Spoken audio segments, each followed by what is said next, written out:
Karaoke is a platform for young aspiring singers to shine and express their musical abilities. Tune in to CBC TV8 on Mondays at 5:30 p.m. and repeat it on Saturdays at 2 p.m. and enjoy the performances of these talented young singers.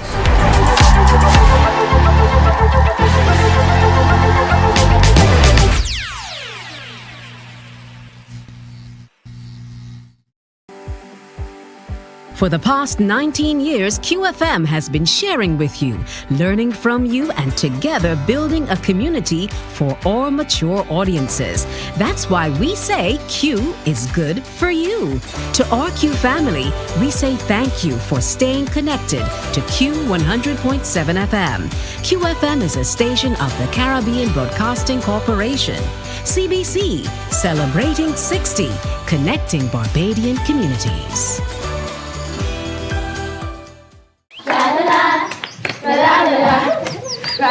Are you a youth group, 4-H club, school, Cub Scout or Brownie Pack, or any organization or club with children ages 4 to 11 years? If yes,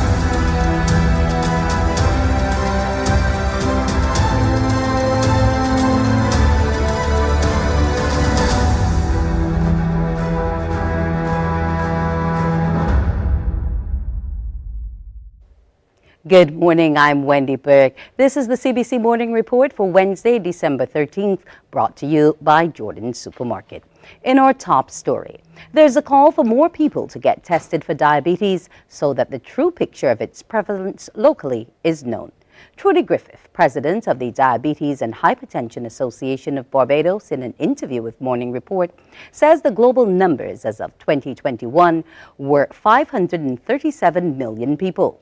And in Barbados, up to 2019, 20% of our adult population was estimated to be living with diabetes. But it could well be higher because people don't get checked until too late. It's estimated that half of our persons over the age of 65 have a formal diagnosis of diabetes. What is quite concerning against the backdrop of the COVID-19 pandemic is that persons may not have necessarily sought medical attention in a timely manner and may therefore have a diagnosis of diabetes and not know it. So really and truly, we need persons to visit their medical practitioners or go to the polyclinic and get tested. Even go to community events and get screened for diabetes, because it's important to know. Diabetes is indeed preventable, and if you do have a diagnosis of diabetes, it can be treated, it can be managed, it can be controlled. All of the problems related to diabetes happen when your blood sugar is not in control, and that is the critical element.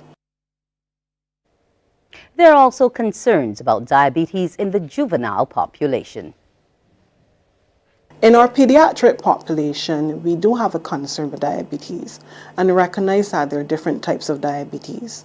The major types are type 1 and type 2 diabetes. Type 2 diabetes is the one we're more familiar with because that occurs primarily in our adult population. Our pediatric population, persons under the age of 16, that's where you tend to find persons being diagnosed with type 1 diabetes. Now let me explain the difference. Type 1 diabetes is when your pancreas, which is responsible for producing insulin, which is the hormone that controls your blood sugar, it doesn't work very well. In fact, you may be producing very little or none at all. And that's where you get the overt manifestations associated with a very elevated blood sugar. In type 2 diabetes, while your pancreas is working, it's not working as well.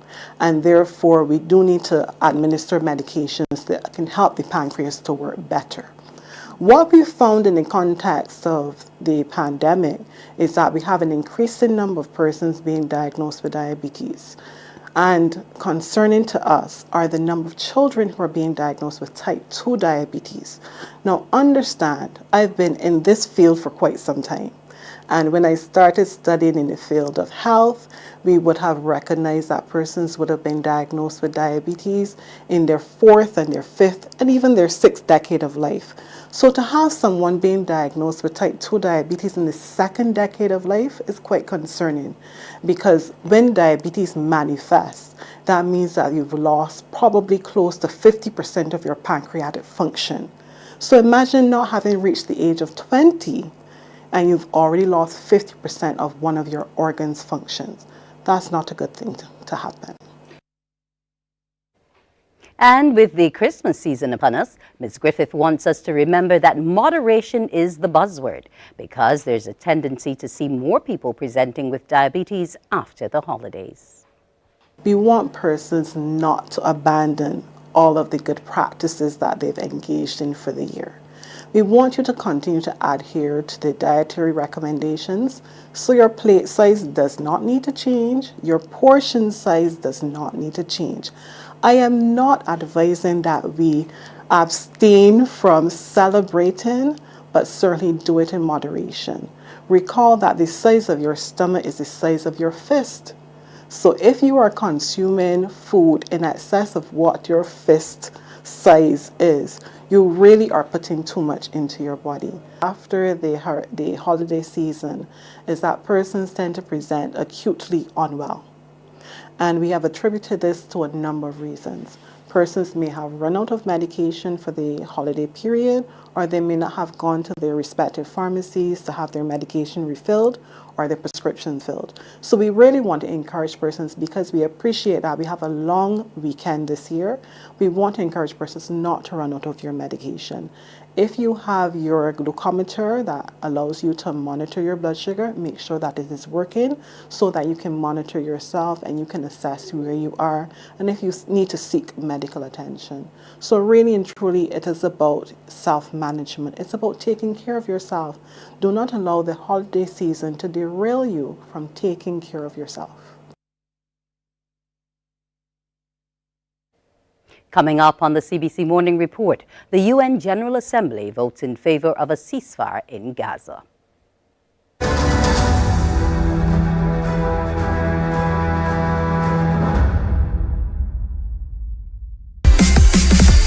While you go about your business, we go about our business, and that is gathering the news. Stay up to date at CBC News Barbados on Facebook, Instagram, and Twitter. Get news update on radio throughout the day. And join us for the CBC News Night at 7 every night. CBC News team is on the job and bringing you the news. There is a saying, you can find a Bajan anywhere. Are you a Bajan living abroad? Or do you know of one who has migrated to another country? Well, we at Mornin Barbados would love to have you or them on our Bajan Affair segment. Share your amazing stories, experiences, and how you have adapted to a new culture. Send us an email to morninbarbados@cbc.bb. And together we will travel the world.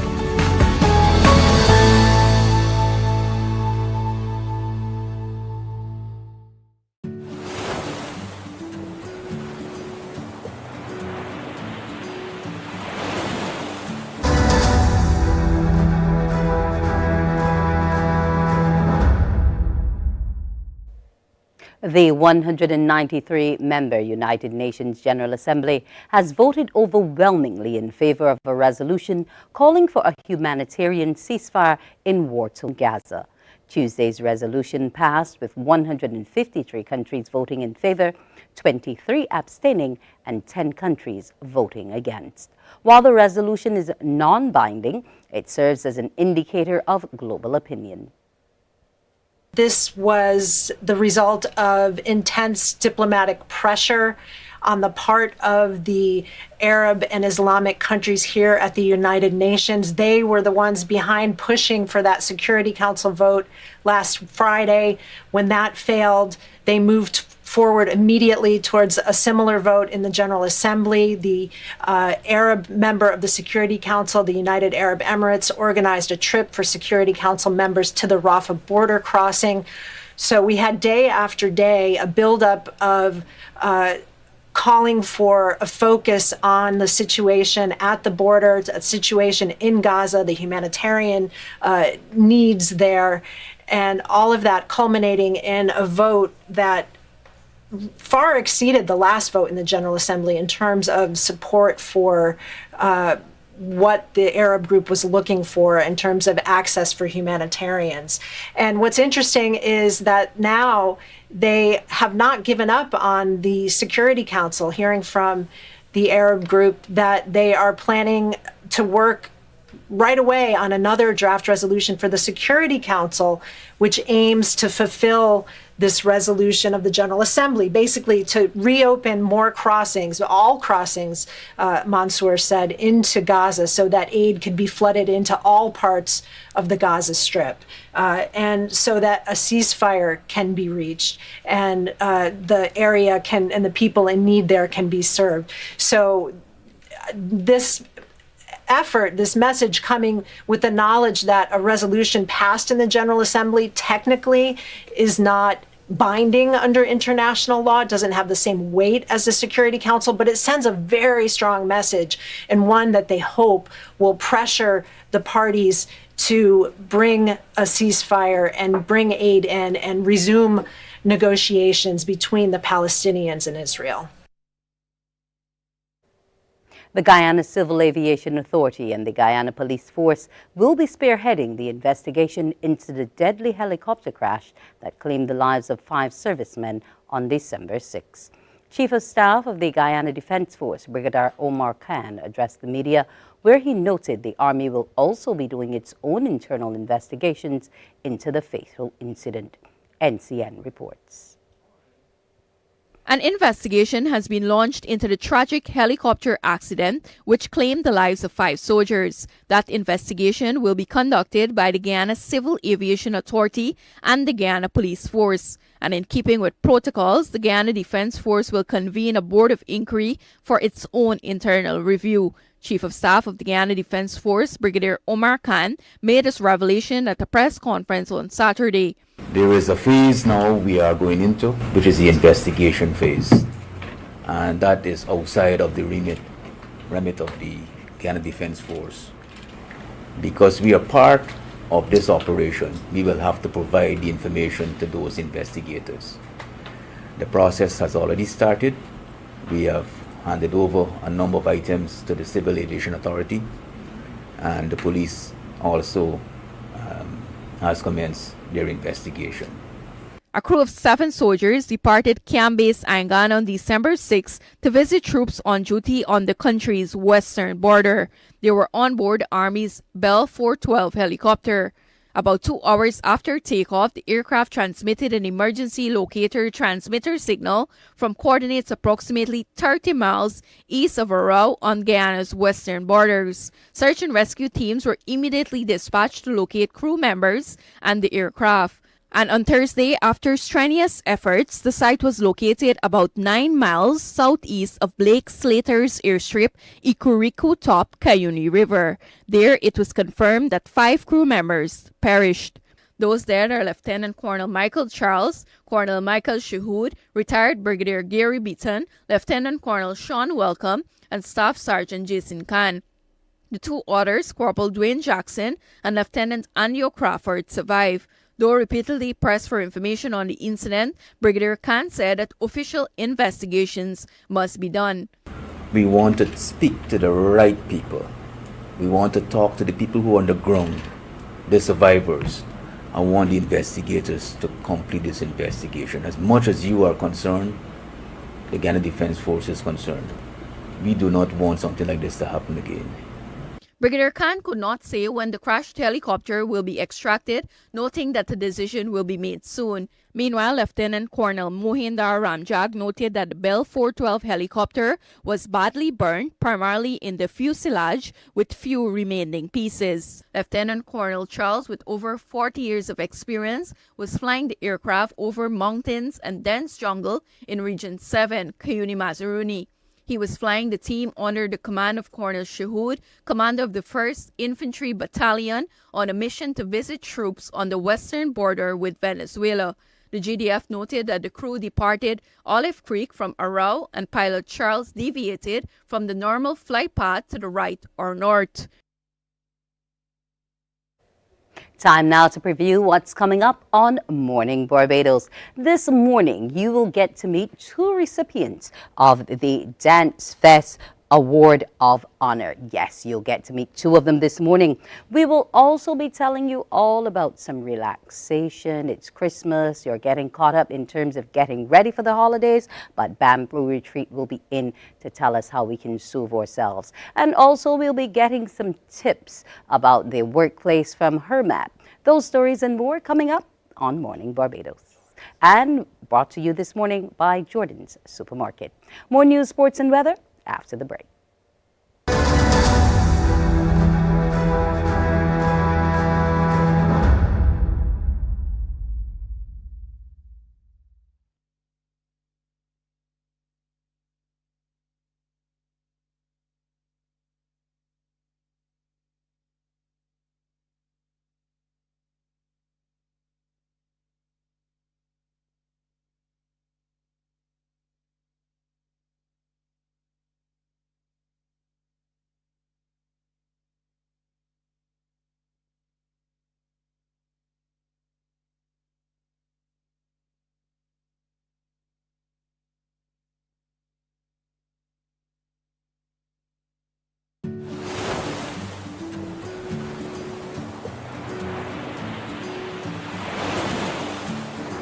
Oh, hi.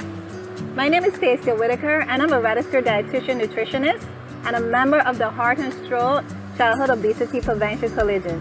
My motto is when in doubt, leave it out, and it goes for when I'm eating, because sometimes things have ingredients that we're not sure of, and I like to keep it simple. And if I'm eating something and I'm not sure the ingredients in that particular thing, then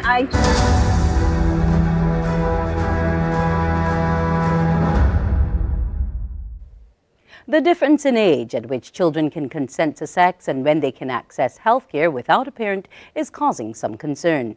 Executive Director of the BFPA, formerly the Barbados Family Planning Association, Anderson Langdon, is suggesting a conversation must be had on closing the gap. CBC's Sharika Griffith has the story. According to the laws of Barbados, children can consent to sexual activity from the age of 16, but must be accompanied by a parent to access sexual and reproductive services until they become an adult at 18. Executive Director of the BFPA, Anderson Langdon, is calling for a conversation on reducing the age of access to sexual and reproductive services to 16. I have a concern with regards to the age of consent, the age of access, and underage sexual activity. Don't put our heads in the sand and say it's not happening because it is. And therefore, if it's happening, if you are engaging as a young or old person, person above 16, person above 18, you are at risk. My concern is those who might be at risk are under 16 or under 18 might also feel uncomfortable accessing healthcare. One, they don't want to tell their parents. Mr. Langdon's concern comes amid a significant increase in sexually transmitted infections in 2021 and 2022, particularly chlamydia and gonorrhea. He also notes the number of cases being seen may not be an accurate depiction of the actual situation, as the data only counts those people coming forward to get tested. He's therefore advocating for greater education and more testing opportunities. I think we need to have an education component in schools. I also think that we need to spend significant amount of effort, education our adult population as well. So one, that they're knowledgeable enough. Two, that they can pass on the information to younger individuals. Business places, community centers, that's the sort of effort. And even making some of these testing and screening opportunities available. The HIV/AIDS program did a tremendous program with HIV, but it must be brought on the national sites for STIs. And Mr. Langdon wants those diagnosed with STIs to take the medication as prescribed by the doctor.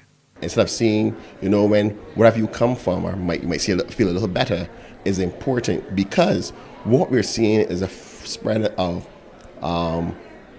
what we call resistant, antibiotic-resistant strains of some of these STIs. We're not seeing a major of it in Barbados, but inevitably we will see what's happening to the rest of the world occurring here, and that's my concern. Some people who contract STIs, such as gonorrhea and chlamydia, may not experience symptoms. However, if left untreated, They can lead to major complications such as infertility and increased risk of contracting HIV/AIDS. Sharika Griffith, CBC News. A number of student nurses who have been awaiting payment for over 3 months should soon see some funds in their pockets. This after an intervention by the Barbados Nurses Association.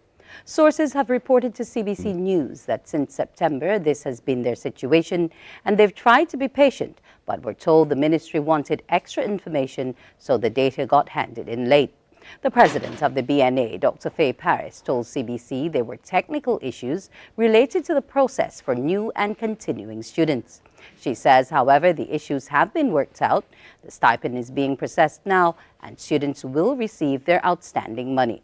Dr. Paris added that steps are also being taken to prevent this from recurring in the new academic year, and the BNA is working collaboratively to support nursing students as they are the future. An initiative designed to assist the homeless in Jamaica has moved beyond the provision of shelters to include employment opportunities. The program has been welcomed by its recipients. CVM Television reports. Allow me to introduce a group of men. They're homeless, but they are employed as environmental wardens under the Transitional Center for the Homeless, captained by Kingston's Mayor Delroy Williams. Meet Sheldon. Sheldon has been homeless since 2014, forcing him to reside at the Open Arms Development Center. The aspiring writer explains he's been a ward of the state since birth, and it was not until he became an adult he met his biological parents. This reunion soon broke asunder after he was allegedly evicted by his father. My father and I had religious differences, and he came up against me with a lot of stuff that I don't have time to explain right now. And then he kicked me on the street. I became homeless in early 2014. I've been homeless since then, but trying my best to stay afloat and trying my best to use every opportunity that is presented to me. Then there's Carlton, an involuntarily returned migrant who has been homeless for over 5 years. Well, I feel very grateful because I'm saving some money so that I can move out on my own. And finally, Wayne. The former security guard explains he's been homeless for over 7 years. Wayne says with his job, he manages to attend evening classes. The warden is preparing to sit his CSEC examinations come May. Right now I'm going back to school. I'm doing some CSEC subjects, maths, English, EDPM, social studies, and human and social biology. And this job helped me to find the money to pay the exam fees. If I didn't have this job, I couldn't do them. Mayor Williams tells the CVM News the idea was born out of the decision to redevelop and transform Kingston. He maintains to keep the area attractive, cleanliness had to be a priority, hence the need for wardens. So this is what this program is about, to provide employment so that they can use the benefits of employment to further themselves. These with which criminals in Trinidad and Tobago have access to uniforms resembling that of the police officers has been a bone of contention for the Trinidad and Tobago Police Service for years. Efforts are on to conduct an audit of police uniforms. CNC Television reports. Men dressed in police operational wear stormed the house and murdered 3 men. This is one of many opening lines for stories detailing the misuse of police tactical uniforms by criminals. CNC3 News spoke with senior and junior police officers who said the fact that private companies are selling uniforms for security companies that look similar to that of police is contributing to the increased concern. In the wake of fake police invading homes in central Trinidad, Inspector Inchan Tilak at a town hall meeting on November 28 advised residents to ask to see the official TTPS identification card or the badge of anyone coming to them claiming to be officers before allowing them into their property. He added that residents should also call the nearest police station to verify whether the officers were legitimate. In June, Senate Leader Dr. Amory Brown said that Police Commissioner Erla Hayward Christopher plans to address this issue. At the time, he was responding to questions posed by opposition Senator Wade Mark. He said the commissioner promised 2 steps in addressing this, namely, a review of its standing orders related to the distribution of items of uniform, as well as the development of new strategies to ensure that police officers are compliant with those standing orders, properly securing their items of kit and uniform. And 5, an audit of all items of uniform issued. Police officers want the return of one place and one place only where they can get their uniforms from. The Trinidad and Tobago police stores, that blue building you see behind me there. Currently, police officers are allowed to purchase their uniforms from authorized private dealers. So too can criminals. For the first time, Belize has representation on the Association of Caribbean Commissioners of Police. Commissioner Chester Williams was elected as second vice president of the regional body last week. Williams was unanimously selected for the post as there were no other applicants. Williams says his new appointment strategically places him in regional police bodies for Central America and the Caribbean, which will aid in the development of policing in Belize. For us, it's a very good thing. There's a lot that we can benefit where both bodies are concerned. At the Interpol General Assembly we had in Vienna, Austria, our region, Central America region, was commended for the good work that we did in Trigger 5 operations, which was coordinated again through my report as the president of the commission, where within the Central American region we confiscated over 7,000 firearms, illegal firearms, and a couple tons of cocaine. We rescued a number of persons who were victims of human trafficking and human smuggling, and we also confiscated a large amount of money. So Interpol, we were commended for that extremely effective operation that we did within the Central American region. So again, for 2024, we have a number of operations lined up to be done. The different subcommittees are functioning to make sure that whatever needs to be done by each of these commissions, we have a commission on gang, which is chaired by our commander of GI3. And again, we have a proposed training to be done on gang education. So we'll get the expert from Salvador. He's going to do the training, and then we'll participate online along with the other countries of the region. In sports, the Windies won the opening T20 International against England last night at Kensington Oval. Sending the visitors into bat, England were bowled out for 171 in 19.3 overs. Phil Salt top scored with 40 of just 20 deliveries. That included 6 fours and a 6, while skipper Joss Butler added 39. Those two put in 77 for the first wicket.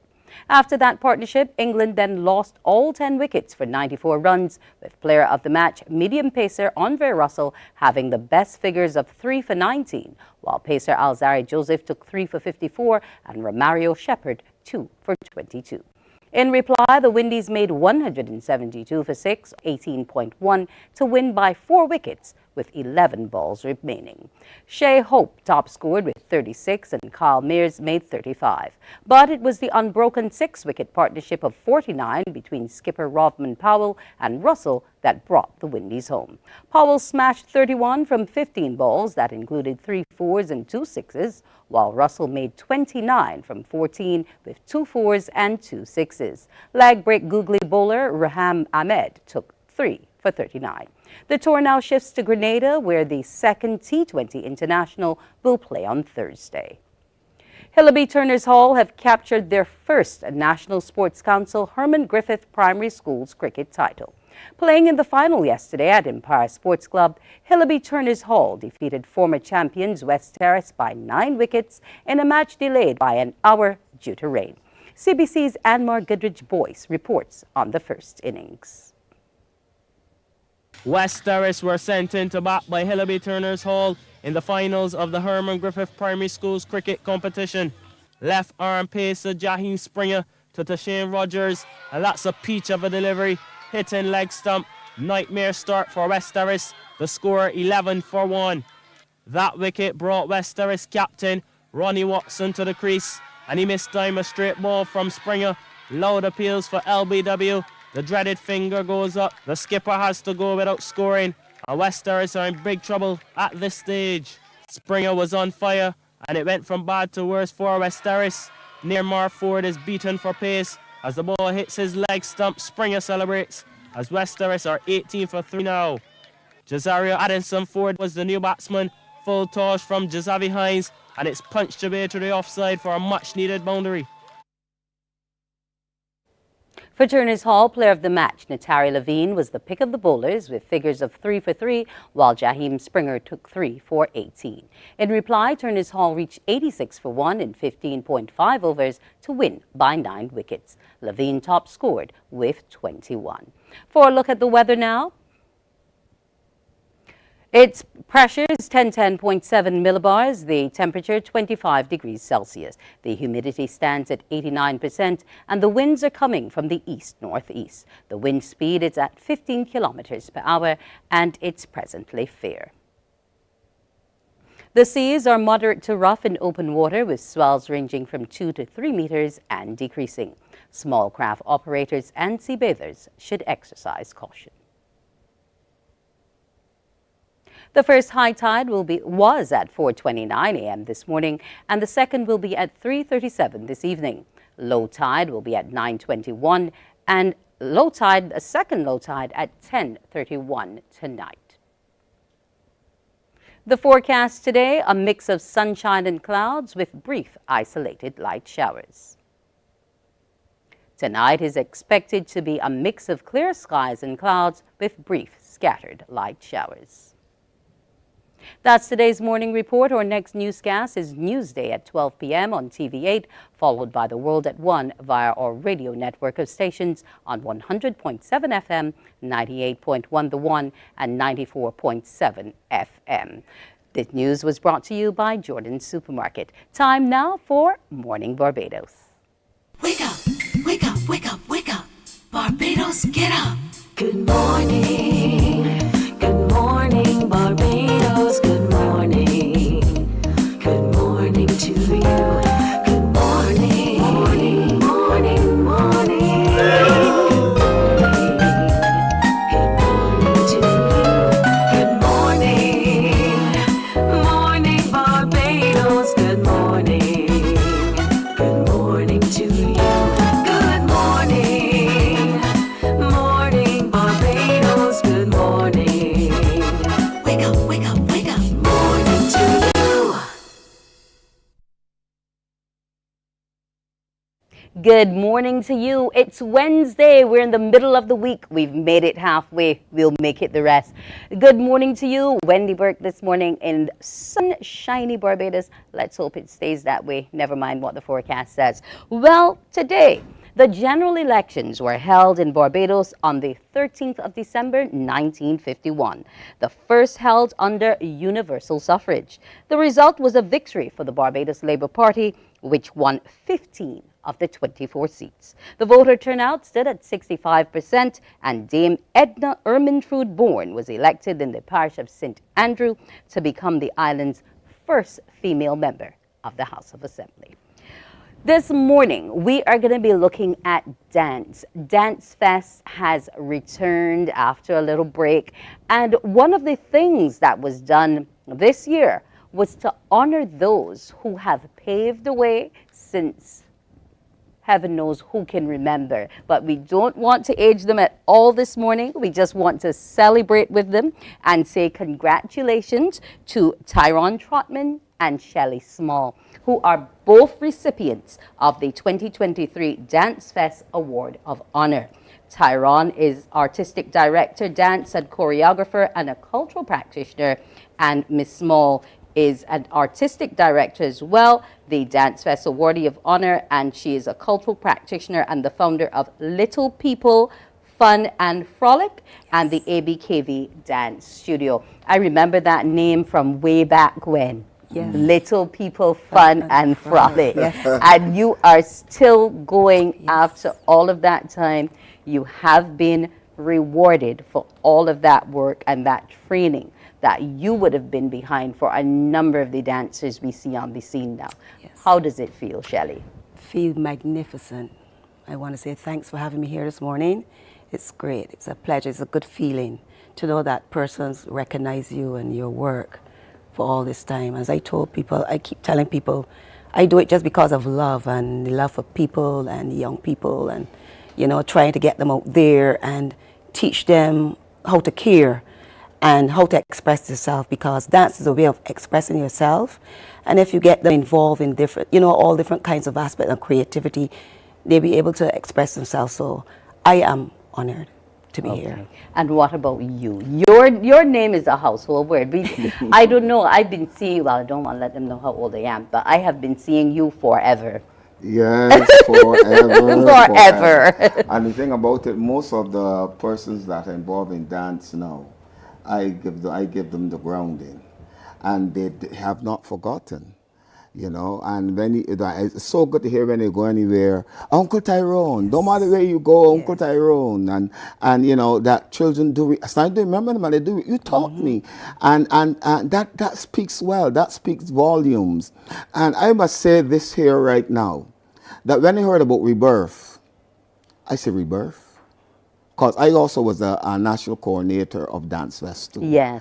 But then when I hear Trevor Prescott is the one who's going to rebirth, because Trevor Prescott is the person who gave it birth. Yep. So if you give it birth, you can rebirth it. Of course, all comes full circle. So I remember Trevor Prescott came by my home and he said, Tyrone, I want to give those boys on the block, man. I want to give them some meaning, where there's a platform to express themselves and get them on the big stage so they can build self-esteem and get rid of the lawlessness. And I remember he came to me and he started, Kevin Cavallo started with him. Oh, yes, he did. And that was a name from way back when, who went on to do beautiful things, winning so many NIFCA golds. Oh, yes. Oh, yeah. And I took over from Calvin when he went to study, when he went for to Cuba, overseas. yes. And I took over from him Dance Fest. And the good thing about it is I saw those fellas on the street went on the NIFCA stage. Yep. And some of them won the Gold Award and Madam Eiffel Awards. And then, I could talk about rebirth now. Trevor came back and he brought them together. I put it in this kind of phrasing, a delectable dish, well stewed with the Bajan talent and a salubrious atmosphere. Oh my goodness. That is how you could put it. You had the best of NIFCA and you see Pearls Academy. Oh, yes. You see how they did Gabby song. I saw them and it was bowled over. What I was amazed by, though, Tyrone and Shelley, was the level of participation from the audience. When I saw the cars backed up out there to watch dance live again. Live again. That was amazing. Yes. That was what I would say stupendous. It was. Yes, Shelley. What was amazing also is the whole setting, the scenery, the setting of that, where you could have all the chairs laid out for persons to be comfortable. It becomes like a family. You bring out the family. It's like you're going to the beach, but you're having some entertainment there. And that setting is so fantastic. I hope it remains. I hope it's something. I hope that continues. So you like that venue? I love that venue. Rebirth. It's a rebirth. It's yes, real refreshing. Come away from all the sterile auditorium. Very much and bring it where you can get. If you want to come in the bathing trough, come in the bathing trough and relax. And show that beautiful body. Yes, definitely. Don't encourage it. Don't encourage it, Tyrone. Somebody might call and ask to see. Great idea. Fantastic idea. Trevor did a fantastic job. And Kevin Cavallo working with him, I could say, people sometimes, Bajans love to talk. Yes. So, but I can say they can truly say they have given it a rebirth. And they can go forward with it. Best in NIFCA. Yes. I see some Bajan aesthetic and movement and some of the girls moving. Yes. The best of the street. I see some little girls from St. Christopher when they start to shake their hips, all the whole place went wild. Haynesville bring a human maypole. Yes. Oh, yes, I saw that human maypole and I saw the maypole come alive with those hip movements and so on. Okay. And Haynesville, I was going to St. Lucia with me and December 26th to carry the message too. So you see that these community groups are growing. And that's the other thing I want to get to know, because Dance Fest was a mode for the community to get active through. Exactly. And bringing it back to a place and space where all and sundry could access shows you that dance is not elitist. It's No. not just about the special clubs and groups and academies. No. Dance is about all of us. Exactly. You know, taking Yes. the arts and culture. the culture comes out of the community, and you see the rawness. And I mean, when you see that rawness and it's then mold and develop, it's really great. It's great. Awesome. So great. What I want to know from you two is, how do you keep it going? Things have changed, new moves incorporated. The music is full of different fusions and that kind of thing now. What does it take to come, where do you get that strength to pull out something new, to create choreography that people can't say, oh, well, they're from 86. You know, where does it come from? Where does that inspiration come from? That comes from music. Music give you an idea and how to create. And as our music change, you change with it as well, because it tells a story.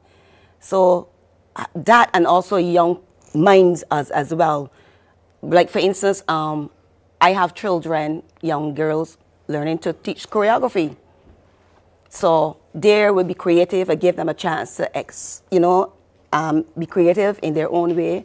So you as the master are now creating new ones to take over from you. Correct, to take over. That's what and that's a good start, Tyrone, because there are a number of people who, because they are at the top of the game in the craft, tend to become very selfish with the knowledge and the skills and don't pass it down. That's why they have that. That's why they have that blockage. When you're a spiritual being, and you have to open up yourself in love so that you can energize every aspect of your body and share that love. Dance is a physical response to internal stimulus. And you have to feel that emotional world. You have to know what is going on in the society today. You look around and you guys have to reflect the society, the soul, you understand, of how the people are feeling. Yes. And that's why I keep it current. Exactly. Because I'm going to St. Lucia and so on. When I go to St. Lucia, I have to know how they behave. I'm going into the Anglican church. I'm going into... I'm glad you mentioned that, because liturgical dance started with you. Yes, of course. And it is burgeoning now. Yes. You have so many different groups from within the church spaces. Yes. And I had to give up going to church to do dance. Right. Because it was so sacrilegious. I won't call the name of the church, please. Don't even ask me that. That's okay. I won't. That's in the past. I had to give up church. But I want to dance. And then when I went, now Mount St. Vincent, people say we bringing all that demon. He didn't care. He was one of those people who didn't care what people think. But remember, the the Catholic Church was a very big back on the day on drumming. Yes. The bongos. Yes. And they had the meringue. Exactly. Yes, I remember the Catholic Church in Black Rock for that. Yes. And we took dance there. Yes. And the people then get into, and now dance is all over the place. You have to follow what is inside of you. Sometimes society doesn't want it because they have not grown to that spiritually. But once you know you're on the right, this is where dance grows. Dance grows. It reflects society. What society was 20 years ago is not now. It's not now and you anymore. have to be able with Creative it to know minds, how people are thinking. And what I like about Dance Fest, you know how it has grown. It has brought the best of Nifka. It has brought the best of the street. Correct. It has brought the best of the community. Exactly. And put it into one big cauldron. A cultural cauldron. Yeah. Right now. And the atmosphere, as you said, Shirley, when people brought out the beach chairs and you see the family sitting down and relax, if you want to enjoy, come you can come. I will tell Prescott now, do not go back at any hall or auditorium. At all hall. Okay. Go enjoy. Everyone can participate. Your big birthday, I also would like to say is that I am a part of the NPP program, National Peace Program. Okay. Yes, and I work with Mr. Corey Lane. And I'm a change agent as well. And what we are doing too with our young people, we are looking at the at-risk young people, where we bring them all together. We do projects, we do adventure clubs, and we get our children off the streets and to have a different mindset, a different focus. So then now we're involved, and same NCF putting together all of these different classes and workshops and fusing them together and getting all young people to be busy and be active, to be able to express themselves in dance, drama, you name it. So we are working together, a big team, trying to get all young people focused again. We need to get our young people focused, do as many projects as possible, get our young people on projects, let them know that there's a dream, there's hope. There's hope. So you work and dance brings up. Also, I do, I'm not crossing you, the African Awareness Pageant as well. I do African Awareness. I'm into my 6th year of African Awareness Pageant competition. Okay. Yes, where we're going to have schools are participating, and they do competitions, the research on African country, they pull the country, and there are 2 components. The projects where the schools are doing these projects to be on display, and also the pageant itself, the evening. So there's a lot of history and details, and a lot of information comes out of that. Education And comes for out of you, that. even though that's education, for you, culture is at the core. Yes. And that is what is That critical. is what is right, exactly. Like, I'm doing what I call a communitarian system, where we find people. I want people to realize you are not poor. People, it's money. We have all wealth is the human resource capital. Very much so. People have to stop thinking they have to go down and look for jobs. People coming together, interacting, employing one another, buying and selling and dancing, community. The church have to come out. And church have some rich culture like outdoor harvest gatherings and so on. We doing the Advent candles in St. Lucia with Haynesville, and come out and let me have a change of new paradigm and bring about a new awareness and let people know you have the wealth coming together and not separated. We can create that environment. We can bring hope as you are doing. We can bring hope. We have to do it. And we have to stop sitting down, we lamp on government all the time to do things for us. We have to get and realize we have to create our destiny. And I think that's what you have been doing, Shelley, you know, before we wind up, because with your community dance troupe, you have been carrying that fight yourself. Parents have been feeding into you. You know, how is the response continuing? Because the parent of today is not the parent of yesterday. So how much support do you get for those children? Well, from business-wise, I get support because NCF on board with me as well. Okay. NCF, I thank you so much. We have community development also, and we have Ministry of Health, Ministry of Culture, is on board with me as well. So they give me a lot of support and sponsor the whole thing, and also Sandy Lane, you know, helps me as well. So I'm getting sponsored. I want to tell persons, you know, I'm so grateful for that there, because without them, they wouldn't, you know, we wouldn't be able to do and get what we need to do, especially for those kids. I want to thank you all both for investing in our youth, investing in dance, and congratulate you once more for having won that award. We need to say to people, we're proud of you for having taken us on this journey. More than 30 years involved in an art form. I was in it from since I was 16. And now you don't want to know my age. No. Don't sell it. I'm still 16. It's not showing. But you know what? 16. You know what I want, Shelley? To see Wendy put on the tutu. That come on the stage and shake. That would, you will have CBC, you will have Advocate, Wendy, what is he expecting? And show that you have the rhythm. Tyra, I do, but I can't sell it out here. Again, I want to congratulate you both for winning that award, and I wish you every success through the season. Thank you very and much. on your trip. Thank you so much. And when I come back, I'm coming back here and show you part of the dance and what we did in St. Lucia. Not and a what problem. we're going to do in communities with Not Trevor a problem. Prescott. And maybe by then I'll have the tutu so I can... You have the tutu, yes, you would have but it you will then. still have a little choreography there happening. Okay, of course. Great. Yes. I want to thank Shelley Small and Tyrone Trotman for joining us this morning on Morning Barbados. Congrats to them both once again. Dance Fest is back and recognizing those of worth to the community. Morning Barbados will be back in a minute. Morning, morning, morning. Good morning. Good morning to you. Enjoy movies, soaps, drama, comedy, inspiration, education, music, and more. You get it all when you get MCTV, because MCTV gives you more. The facts say Morning Barbados reaches an audience of over 50,000 and Newsnight reaches over 56,000. It's simple. When you advertise, you're getting your message to over 50,000 of your potential customers. Make the call to CBC Sales Department today and watch your business grow. Contact us at 467-5559 or email marketing@cbc.bb. From the beautiful shores of the gem of the Caribbean, Barbados, home of the amazing Harrison's Cave, the tantalizing Oystins Bay Garden, our historic garrison, the indigenous road tennis, and the friendliest people in the world. We are 94.7 FM, the ultimate Bajan experience. Morning, morning, morning. Good morning. Good morning to you. And we're back. I promised you that there would be something soothing for the holidays. And it's here. He's here.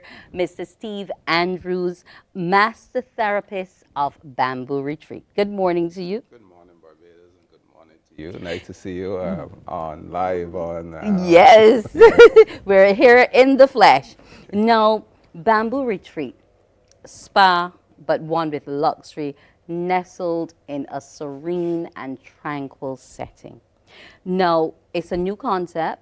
I'm accustomed to you with the other name, Yes. the soothing touch. Yes. And now, what's so different and what more can you offer us at the retreat? Well, the retreat is, the concept is, we had this idea a long time ago, and Soothing Touch was a trial.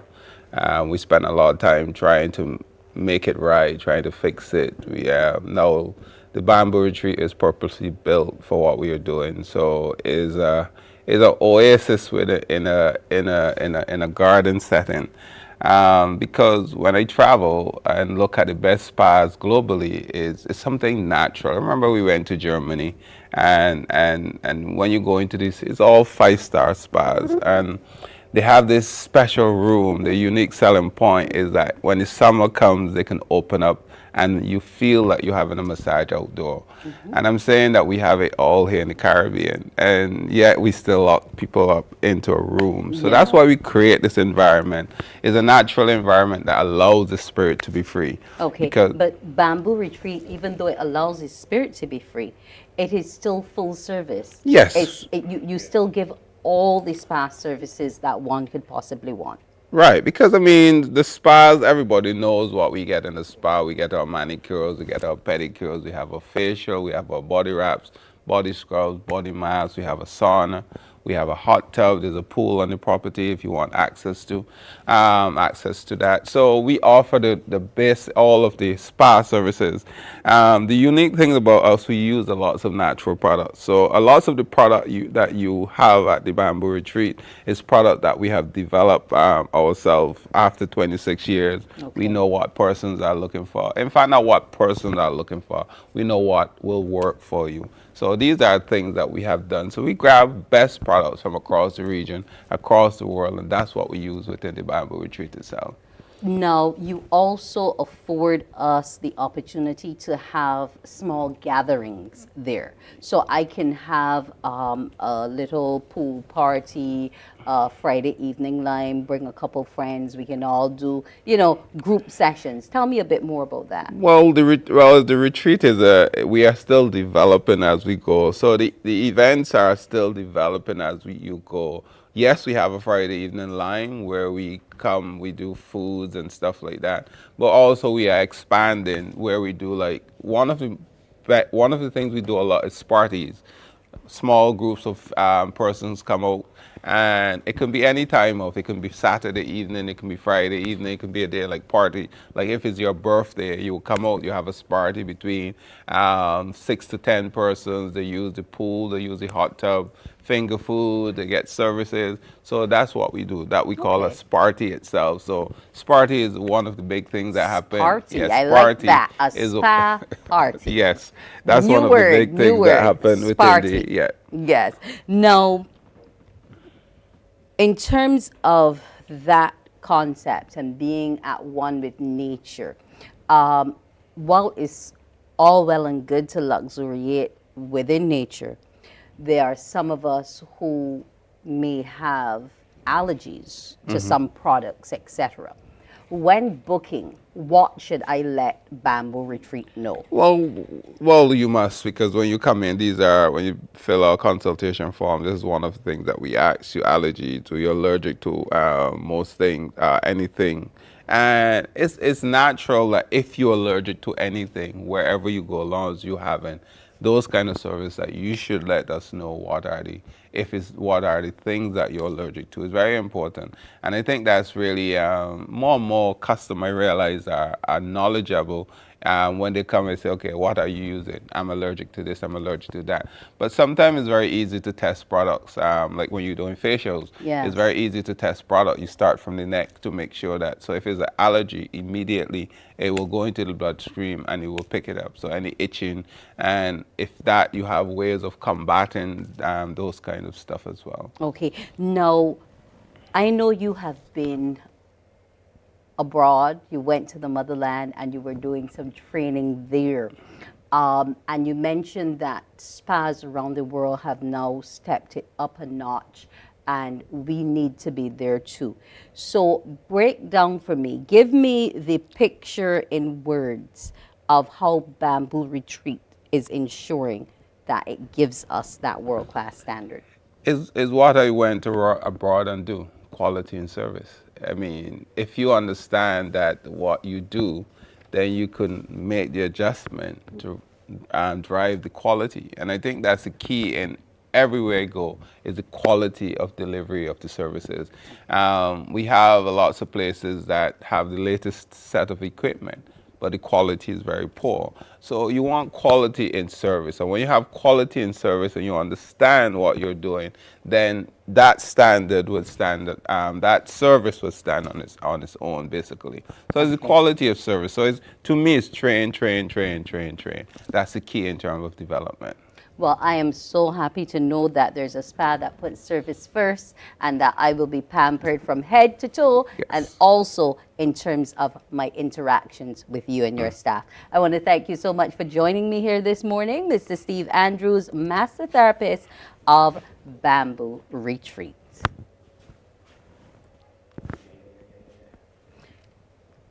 Morning Barbados, we'll be back after the break.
morning, morning, morning. Good morning. Good morning to you.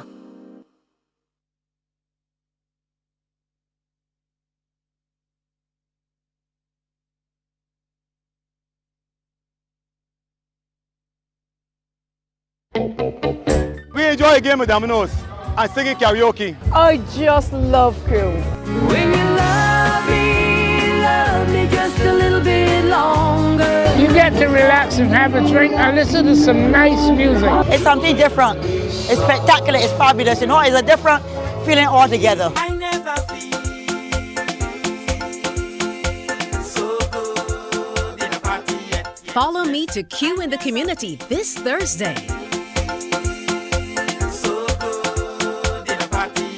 You know why? My friend, you don't plan to get her. Oh, Barbados. Hey, I'm KB Clean. Join me 6 a.m. until 10 a.m. right here at 94.7, the best. And Morning, morning, morning. Good morning. Good morning to you. With your morning news recap, I'm Wendy Burke. There's a call for more people to get tested for diabetes so that the true picture of its prevalence locally is known. Trudy Griffith, president of the Diabetes and Hypertension Association of Barbados, in an interview with Morning Report, says the global numbers as of 2021 were 537 million people. And in Barbados, up to 2019, 20% of our adult population was estimated to be living with diabetes. But it could be higher, well, because people don't get checked until too late. It's estimated that half of our persons over the age of 65 have a formal diagnosis of diabetes. What is quite concerning against the backdrop of the COVID-19 pandemic is that persons may not have necessarily sought medical attention in a timely manner and may therefore have a diagnosis of diabetes and not know it. So really and truly, we need persons to visit their medical practitioners or go to the polyclinic and get tested. Even go to community events and get screened for diabetes, because it's important to know. Diabetes is indeed preventable, and if you do have a diagnosis of diabetes, it can be treated, it can be managed, it can be controlled. All of the problems related to diabetes happen when your blood sugar is not in control, and that is the critical element. There are also concerns about diabetes in the juvenile population.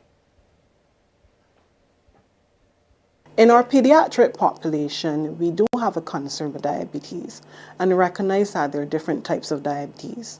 The major types are type 1 and type 2 diabetes. Type 2 diabetes is the one we're more familiar with because that occurs primarily in our adult population. Our pediatric population, persons under the age of 16, that's where you tend to find persons being diagnosed with type 1 diabetes. Now let me explain the difference.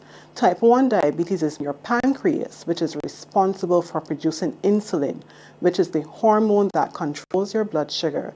It doesn't work very well. In fact, you may be producing very little or none at all.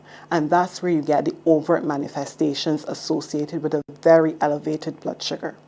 In type 2 diabetes, while your pancreas is working, it's not working as well.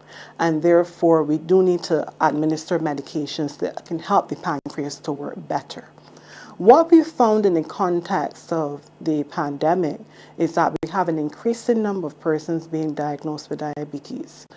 And concerning to us are the number of children who are being diagnosed with type 2 diabetes. Now understand, I've been in this field for quite some time. And when I started studying in the field of health, we would have recognized that persons would have been diagnosed with diabetes in their 4th and their 5th and even their 6th decade of life. So to have someone being diagnosed with type 2 diabetes in the 2nd decade of life is quite concerning, because when diabetes manifests, that means that you've lost probably close to 50% of your pancreatic function. So imagine not having reached the age of 20 and you've already lost 50% of one of your organs' functions. That's not a good thing to happen. And with the Christmas season upon us, Ms. Griffith wants us to remember that moderation is the buzzword because there's a tendency to see more people presenting with diabetes after the holidays. We want persons not to abandon all of the good practices that they've engaged in for the year. We want you to continue to adhere to the dietary recommendations, so your plate size does not need to change, your portion size does not need to change. I am not advising that we abstain from celebrating, but certainly do it in moderation. Recall that the size of your stomach is the size of your fist. So if you are consuming food in excess of what your fist size is, you really are putting too much into your body. After the holiday season is that persons tend to present acutely unwell. And we have attributed this to a number of reasons. Persons may have run out of medication for the holiday period, or they may not have gone to their respective pharmacies to have their medication refilled or their prescriptions filled. So we really want to encourage persons, because we appreciate that we have a long weekend this year. We want to encourage persons not to run out of your medication. If you have your glucometer that allows you to monitor your blood sugar, make sure that it is working so that you can monitor yourself and you can assess where you are and if you need to seek medical attention. So really and truly, it is about self-management. It's about taking care of yourself. Do not allow the holiday season to derail you from taking care of yourself. A number of student nurses who have been awaiting payment for over 3 months should soon see some funds in their pockets. This after an intervention by the Barbados Nurses Association. Sources have reported to CBC News that since September, this has been their situation and they've tried to be patient, but were told the ministry wanted extra information, so the data got handed in late. The president of the BNA, Dr. Faye Paris, told CBC there were technical issues related to the process for new and continuing students. She says, however, the issues have been worked out. The stipend is being processed now and students will receive their outstanding money. Dr. Paris added that steps are also being taken to prevent this from recurring in the new academic year, and the BNA is working collaboratively to support nursing students as they are the future. That's been our news recap. Morning Barbados in a moment. Morning, morning, morning. Good morning. Good morning to you.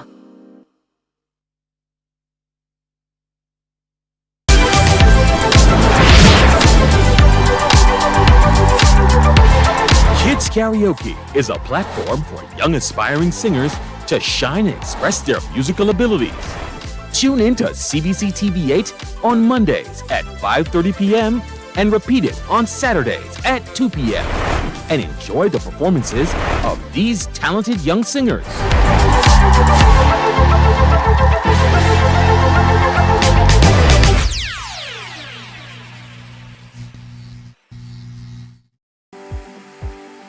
For the past 19 years, QFM has been sharing with you, learning from you, and together building a community for all mature audiences. That's why we say Q is good for you.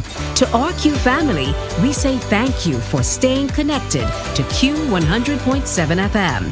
QFM is a station of the Caribbean Broadcasting Corporation.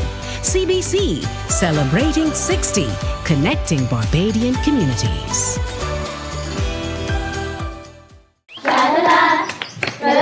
Morning, morning, morning. Good morning. Good morning to you. And welcome back to Morning Barbados. This morning, that is, we're going to be talking about things gospel. It seems as though we're talking about things gospel, and I want to speak in tongues. I want to say good morning to Adrian Agard. It's been a while, but good morning to you. Good morning. Blessed to you. Christmas season. And the same to you and the now, family. Things Gospel has 2 locations. You're a retailer. We can find you in Canary Lane Mall, Hink Street, Bridgetown. Yes. And we can also find you at Warren's upstairs of Massey Supermarket.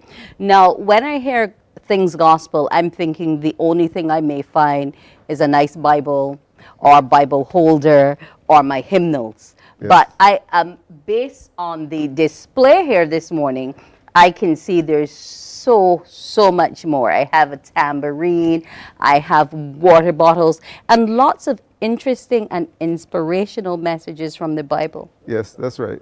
And all crafted especially for you. The range is pretty wide. The fact that we can find materials and items for whether it's for a child, a very young child, teenager, and then even as you get into the area of the Bibles, people just view, okay, it's the Bible. But now when we get to talk about the teen devotional Bible, for instance, it will have extracts in there or articles in there that will help point a teenager, address issues that a teenager may confront. And then the women's... What about the versions? You also have right, those? because you go through whether it's a lot of people are familiar with the King James version, still yes. maybe the best-selling Bible, but then there's the New International Version, the New Revised Standard Version, the whole range of Bibles we carry at the store. And then when you get into the versions, but then you get into Bibles that are appropriately targeted to age groups. Okay. You could remember when maybe as a young child you open the Bible for the first time and you see all these words there, and it looks a little maybe daunting. The development in terms of what is produced is much more varied. It's the same word in the Bible, the same text, but now the way it's designed, if it's for a child, you don't just want to go and pick up any Bible to give a child. So when people come into the store, we're able to guide them as to what is appropriate for the age group that you're dealing with. That they're selecting. Now, in terms of these Bibles and other spiritual books, have you, a lot of people tend to make gifts out of them. But outside of that, what other range of gift items, greeting cards, can I find for that person who is spiritual, Christian-minded, especially now given the season we're in? Well, we've been in a very difficult season. One of the things that we've found has been very useful, sympathy cards. We all encounter those moments when we need to say something to someone who's lost a loved one. You'll find that card at Things Gospel. You'll find that it's something they're celebrating. It's an anniversary, it's a retirement. Those items are also available, and it can come in the form of a gift, it can come in the form of a card. That's also available within the store. And I see we can even celebrate Father's Day, because this mug that we have here with its own coaster says, "You are an amazing man." Yes. Where's the "You are an amazing and exceptional woman"? But I'm looking for that one. Well, that's the thing. I think that myself was maybe very specific in doing, because we have so much, the range, I'm really impressed that they actually remember to put up the mug for men. Because okay, that's great. the range for women is really very, very wide. Okay. And but we cater to the entire family, and that's what I was telling you earlier about the Women's Devotional Bible or Women's Study Bible. And we talk about the versions, you then get into whether it's a study Bible, which is going to come with some additional notes and so forth. Okay. So there's a wide range. And then the gift items also reflect that across the range of ages and so forth. You'll find gift items that will be appropriate for a particular age group. Now, those are the items for us, the church goers. But I understand you also do stuff that is helpful to the clergy, the pastor, the priest, yes. What have you so as well. So there's clergy wear, which people can come and interact with us about either ordering the shirts and so forth. We do that also. And then there's supplies, church supplies. One of the major... You mean like the bread and the wine or break? You remember... So you share the sacrament yes. with me, Adrian? Yes, please. You remember now what you do with that? Yes. You know, when the pandemic hit, we were marketing this and distributing this for a while. But when the pandemic hit and people had this whole sensitivity about the sanitary nature of things. Yes, from the chalice, yes. When you use this one, if you lift, I should probably let you do it. I don't think I should be drinking wine at this hour in the morning. But you lift the top section of it and you get the wafer. Oh, and so I have both my wine and my bread. Yes. So I'm here. Then I lift this other portion off, and my wafer is under here. Yes. Awesome. And that's one of the items that that you have available. It's available now. So like this would be good for like a smaller church, Well, you know, well, or they- anyone. Yeah, we have them in different quantities. You Okay. can get as many as you want to order, actually. Awesome. And then, but that's one of the items. I also see the tambourine. Yes, they're still being used. Actually, those are one of the items. Those are one of the items that we have a lot of challenges just keeping it in stock. It's just there's big demand in it for them still. Yes. And the range is very wide in terms of what we carry. You were talking earlier about the Bible cases. We mentioned we do carry a range of books also, and other gift items.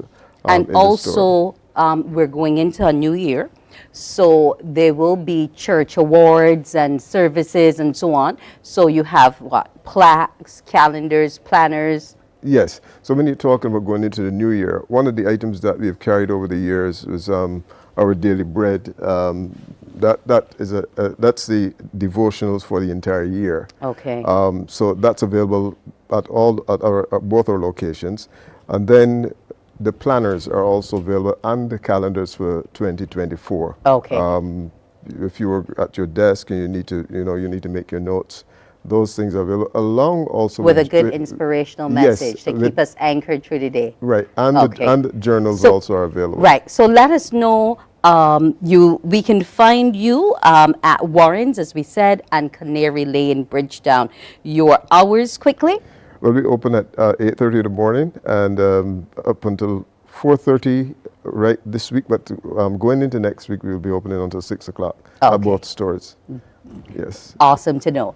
Thank you for coming, Thank you very Adrian much for the time. Agard. And maybe I might come out and get a gift or two from Things Gospel. Mr. Adrian Agard here with us, letting us know about everything that we could possibly want for the church or that Christian friend we may have. Morning Barbados will be back after the break.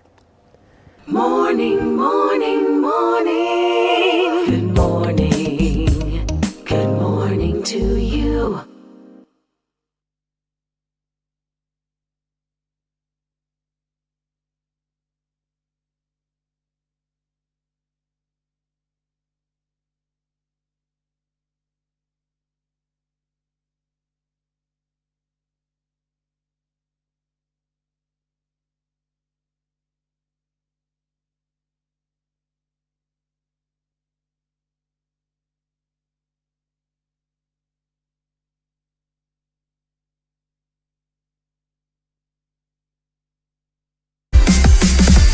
While you go about your business, we go about our business, and that is gathering the news. Stay up to date at CBC News Barbados on Facebook, Instagram, and Twitter. Get news update on radio throughout the day. And join us for the CBC News Night at 7 every night. CBC News team is on the job and bringing you the news.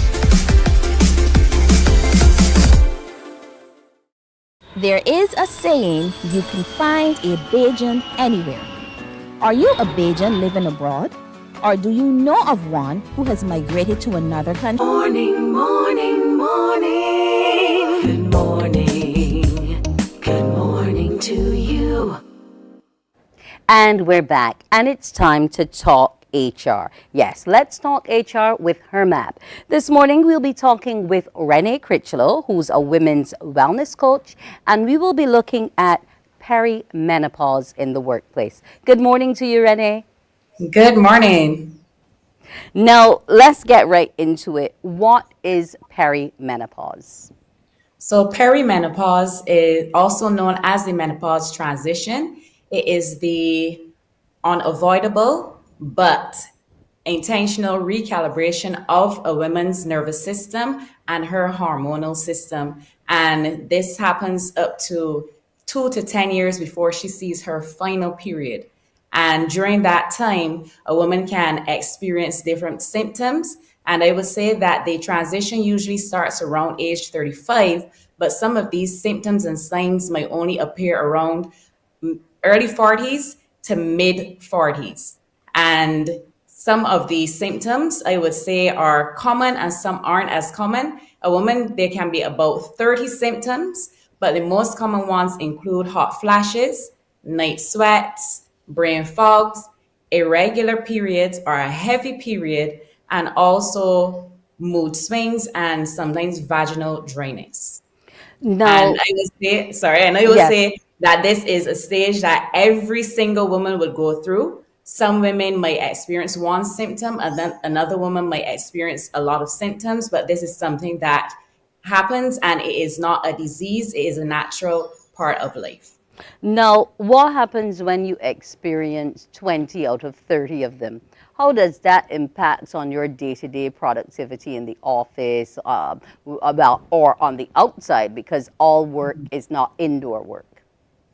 Well, I would say that it negatively impacts a woman based on her psychological experiences and physiological experiences. So, say in the workplace, a woman might be having a hot flash, or as you said, she might have 20 of these symptoms. It is going to have a higher impact on absenteeism for her.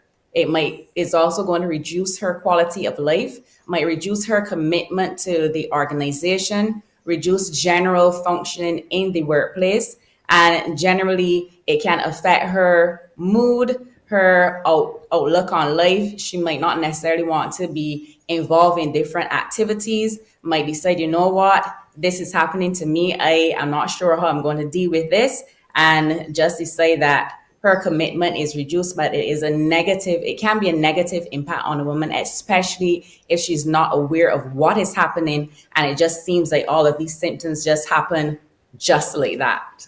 What about when she is aware and may from time to time, like say, warn a co-worker, I'm likely to have mood swings today? Or the co-worker might see you sweating profusely, and then there's workplace taunting. How can we deal with that as an HR issue? Is it something that should be accepted? Is it something that the HR manager or companies should have a policy on? Typically, yes, companies should have a policy, but unfortunately, based on the research, not only here and also in the UK, it is something that women are reluctant to say anything about because of that same taunting that you spoke about. If she decides to say, okay, I'm going through a hot flash, a response could be like, oh my gosh, this is too much TMI. We don't need to know about this. So sometimes women just pull back and don't say anything and suffer in silence. So that's why it's important, the same way that there is a maternal policy, the same way that there's an occupational hazard policy in the workplace, it's very important for employers and HR managers to realize that this is a phase of life that a woman is going to go through. So it is necessary to foster that culture where a woman is going to feel comfortable in expressing some of these symptoms and feeling comfortable to discuss with her manager what she's going through. So what organizations can do is that they can start to create awareness training for non-perimenopausal staff, both men and women, and also have additional support programs for women that are going through perimenopause symptoms. Now, I'm glad you spoke to the support programs because I want to know how large a factor the state of one's mental health is in this perimenopausal transition, because I do know of individuals who, the older folk tend to talk about the change of life, who may have had some mental challenges, emotional breakdowns going through it because they don't have the capacity to fully cope. So in terms of the mental aspect, what I would have realized or what I would have seen in research is sometimes it might take being a bit more, I know it's not a phase that you might necessarily think about being positive, but sometimes if you start to change your perceptions, your beliefs around it, because I know that it is sometimes seen as this thing that you are going to fear, it is going to be horrible, I'm going to have all these mental breakdowns, but trying to reframe it or even doing activities that are going to calm you down, like meditation, yoga, tai chi, those things are documented that usually will help a woman with the mental aspect of it. And also having a support system, because as you said, with the older women, they would say that this is the change of life. But what I have been hearing is that some of these older women don't typically want to share or say anything. So women tend to feel as though like there is a mental breakdown, there is a disconnect between communication, and a lot of us need support. Support is one of those things that will help you instead of you thinking that you are going through this by yourself. Not to sound bad, but if you realize that somebody else is going through it with you, you are more likely to be able to process some of the mental aspects of the changes that are going to occur. But as you said, a lot of women tend to hide Yes. that it is happening. You might stay home because of the heavy periods, or you might be getting dysmenorrhea or amenorrhea. So it comes and goes, and you say to yourself, listen, I don't know if this thing is going to happen this week or not. I'm not going to work. I'm going to go take out some sick time so I can just try to calm myself and relax. So again, productivity is interrupted. Do you find that there's a lot of forced sick leave as a result of it? Well, there's not a lot of statistics here in Barbados, but because of some of what I have incurred in terms of dysmenorrhea, and I can speak about that based on my experience and some other ladies' experiences. Yes, there's going to be forced sick leave because you might not want to say anything because of the organization that you work in. Luckily for me, I had the ability, or I felt free to say that, okay, this is happening to me. I might need to take a bit of time to relax, to sleep, or I might not come to work. And having a flexible working arrangement would usually help a lot of women, like working from home. COVID, as bad as it was, it showed us that there are things that can be changed, which would accommodate a woman that is going to be going through some of these issues, so she will not be forced to take sick leave. And usually with forcing to take sick leave, some organizations might not necessarily pay a woman. So that is another thing that's going to be playing on her. Might not necessarily pay her, but she might have to wait on NIS to reimburse her. So you might have a situation with high presenteeism as well. Although she might not be feeling well, she might force to go to work. So this is the opposite end of forced sick leave. She might be forcing to go to work because of what might come with forced sick leave. So yes, women are going to take sick leave. They might not necessarily want to, but if symptoms are that bad and they do not want to share, or there's not a policy that is going to be flexible to accommodate them, then yes, forced sick leave is going to go up, presenteeism is going to go up, absenteeism is going to go up. Now, before we wrap, let's talk about some of the things that the employer workplace could possibly do to create a level of comfort for these women, especially given that there might be the absence of a set policy. Okay, so what was mentioned before, there would be training programs that they can do. So training awareness for staff members that are not perimenopausal, support programs for perimenopausal women, things as simple as having good ventilation, because there's some workplaces that do not have good ventilation.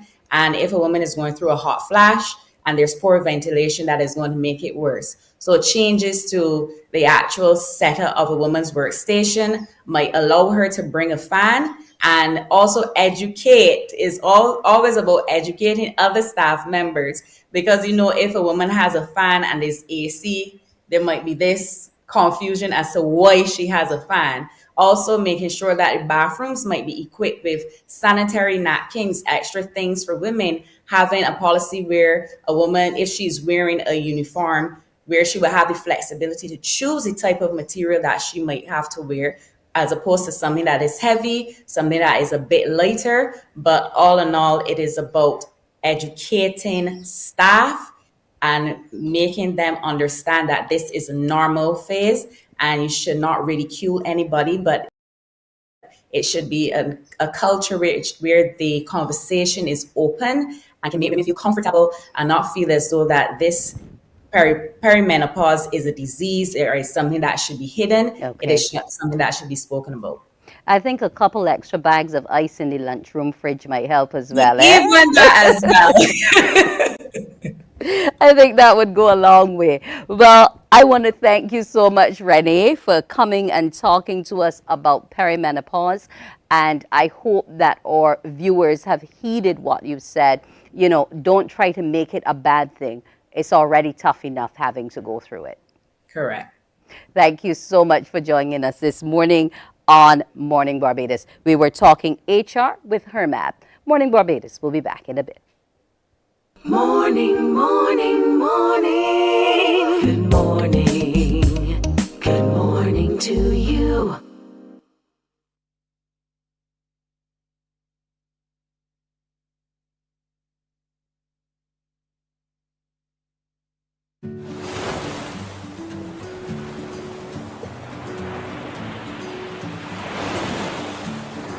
Oh, hi. My name is Stacia Whitaker, and I'm a registered dietitian nutritionist and a member of the Heart and Stroke Childhood Obesity Prevention Coalition. My motto is, when in doubt, leave it out, and it goes for when I'm eating, because sometimes things have ingredients that we're not sure of, and I like to keep it simple. And if I'm eating something and I'm not sure the ingredients in that particular thing, then I choose to leave it out. So I keep my snacking simple with fruit, nuts, or just water. It's easy to remember, there's no added ingredients, and it's also very nutritious. So remember, childhood obesity is real, so choose healthier alternatives. And when in doubt, leave it out.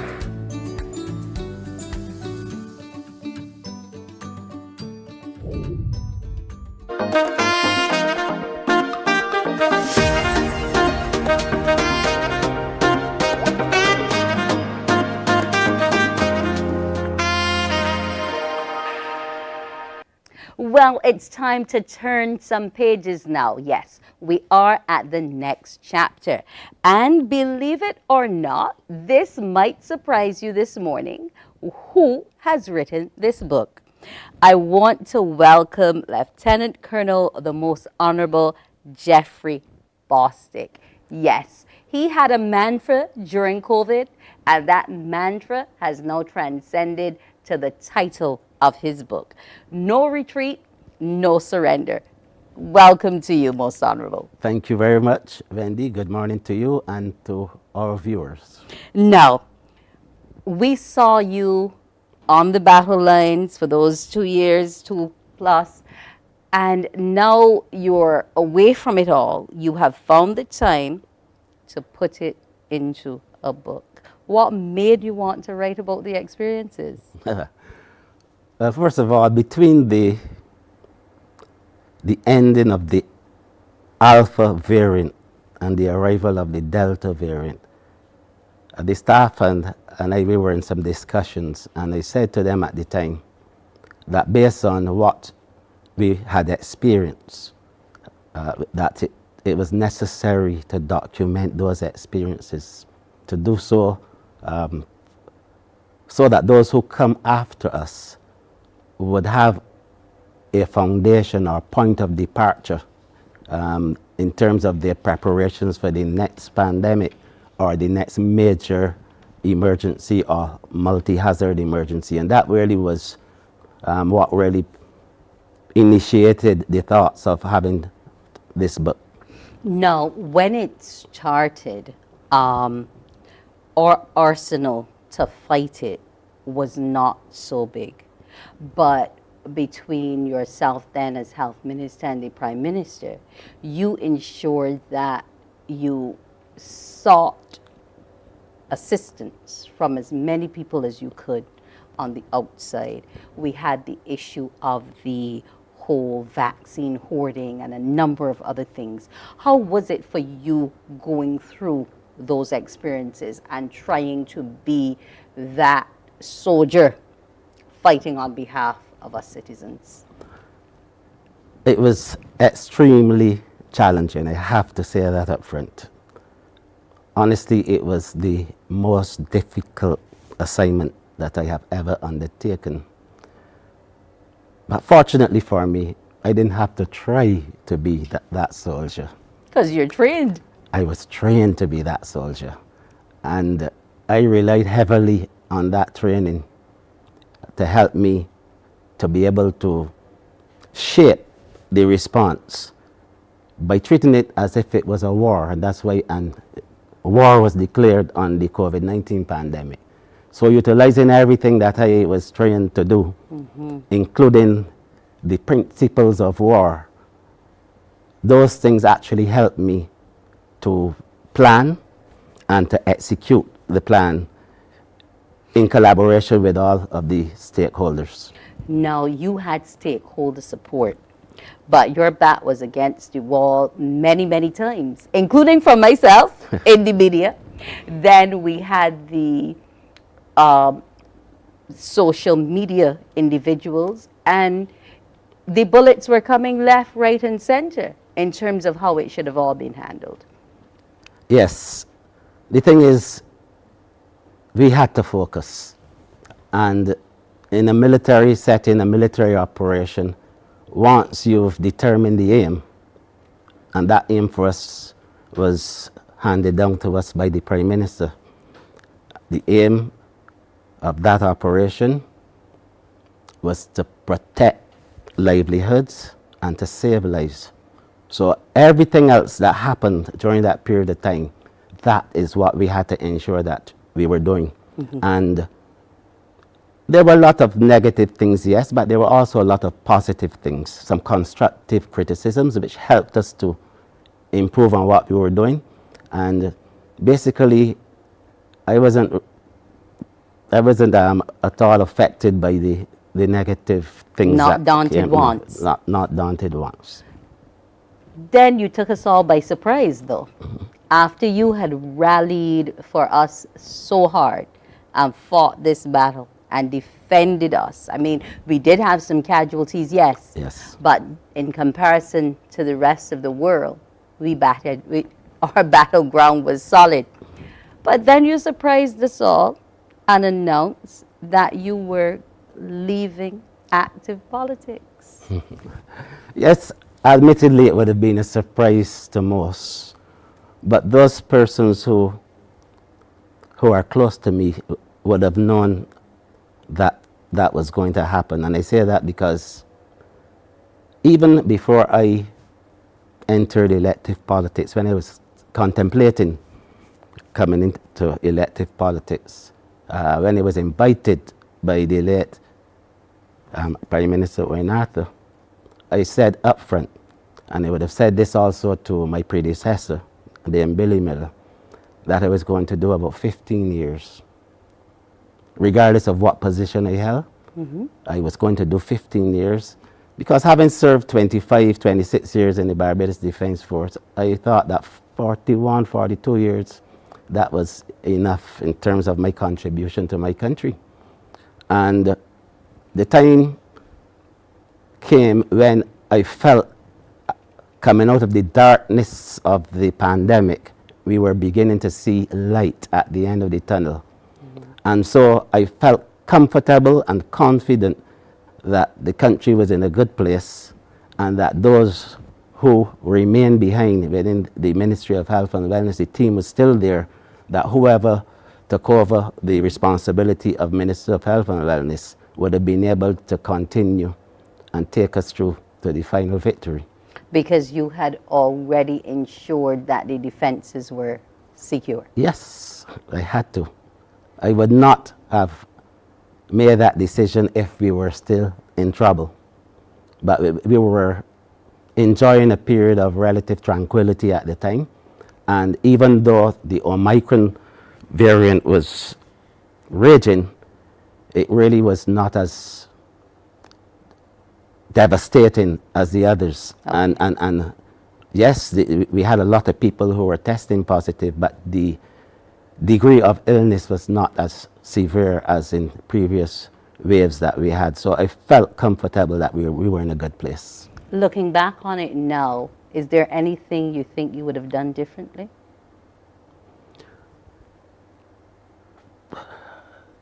I would say no. And the reason why I say that is because the planning really was very, very meticulous on our part.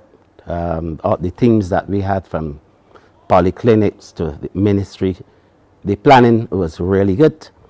And the planning was based on sound analysis. Obviously, there were some curveballs that were thrown at us throughout the pandemic that really had to make us not change policy, but fashion what we were doing to suit the prevailing circumstances, the prevailing environment. And that is all part of it. So that is why I say I wouldn't regret. There are some things that we did and that we could have done better, absolutely. And those things we actually ended up doing better because we recognized where we were going wrong, and the public said what we were going wrong, and we listened. We listened, and we were able then to make the necessary adjustments. But I think, looking back, no. And all of these experiences are detailed word for word, line for line, chapter for chapter in the book. These experiences are detailed in the book. The book really attempts to share all of those experiences, the good and the bad, to say why we did things the way we did them, because I recognize that a lot of the criticisms, and I really wasn't worried about it, but a lot of the criticisms came because people would not have had what I call the battlefield intelligence that we had as to why we made certain decisions. But I felt it necessary to be able to share this information with the people of Barbados so that they would understand why we had to do certain things that we did. For example, when we removed some of the resources from the airport and placed them within communities, that came under criticism. You mean when you did the buses? Not the buses, resources meaning swabbing teams, the technical resources, right?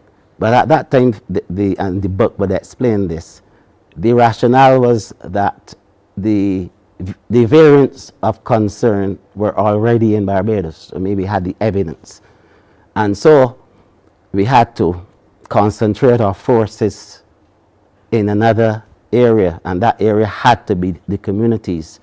It was already on island, so what we had to do then was to try to protect our communities, and so we had to shift some forces away from the airport. That's just an example of the kind of things that I'm talking about.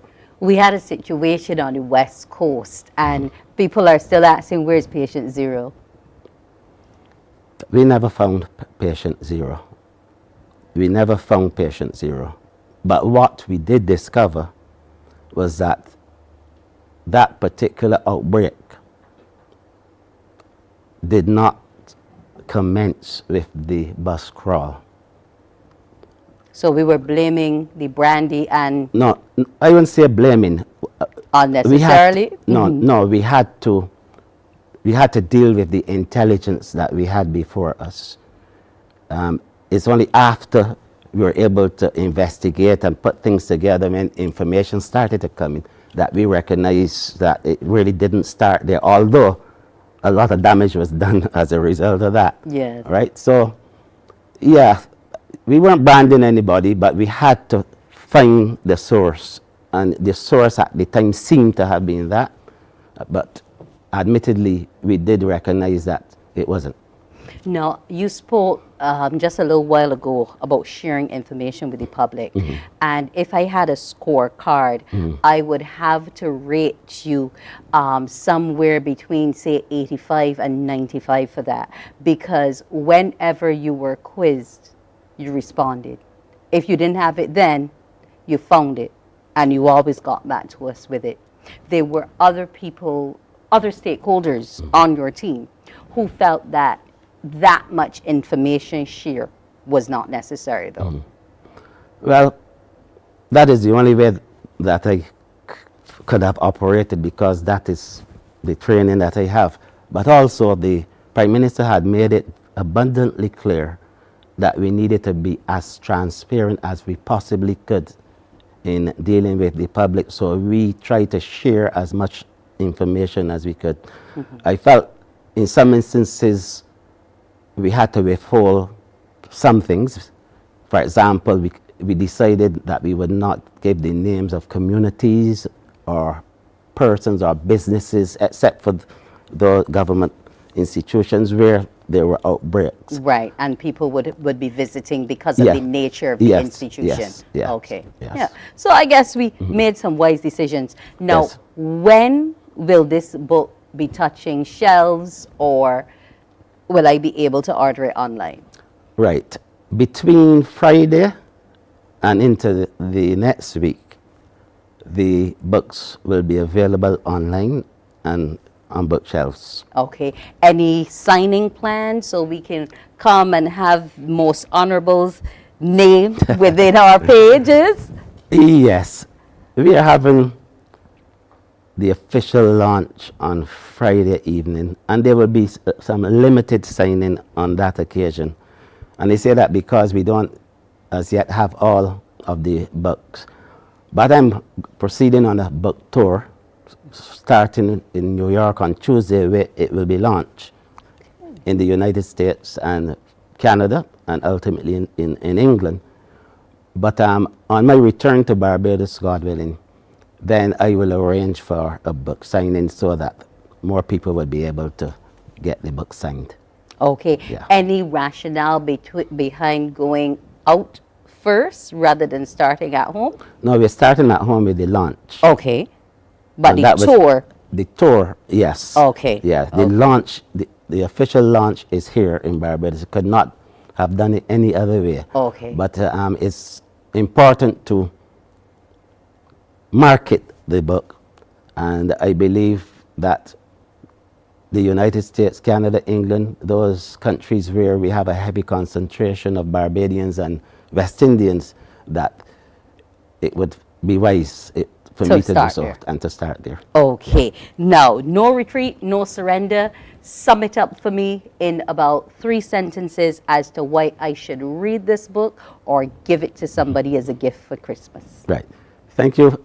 First of all, let me say the book is No Retreat, No Surrender, the pandemic experience, the COVID-19 experience of a small island developing state, and which is very, very important. But I think that person should buy this book because the book tells the Barbados story, our story, how a small island against the odds that we face in what turned out to be a multi-dimensional emergency. Because during the pandemic, remember, we had the freak storm, Hurricane Elsa, and the La Soufriere volcano to deal with all at the same time with limited resources, and unable at times to access resources from abroad, even though we had already paid for those resources. But the critical thing here is the response of Barbadians, and honestly, I say this in all sincerity. I was bowled over by the way Barbadians responded to the pandemic. We had a few people who did not do the things that they ought to have done, but generally speaking, the response was immense. Response from civil society, even the care packages and the charitable organizations in Barbados, the churches, everyone came together. The average Barbadian who didn't have a lot shared with those who had nothing. And the discipline that was demonstrated by Barbadians and the way Barbadians responded and supported us in the fight against the pandemic, I believe that that is worthy of anyone purchasing the book because it is the Barbados story. And I hope that all Barbadians support that notion and buy the book. I want to thank you so much for joining me here this morning on Morning Barbados, Lieutenant Colonel, the Most Honorable Jeffrey Bostic, with his book, No Retreat, No Surrender. Thank you very much for having me. You're welcome. Morning Barbados will be back in a moment.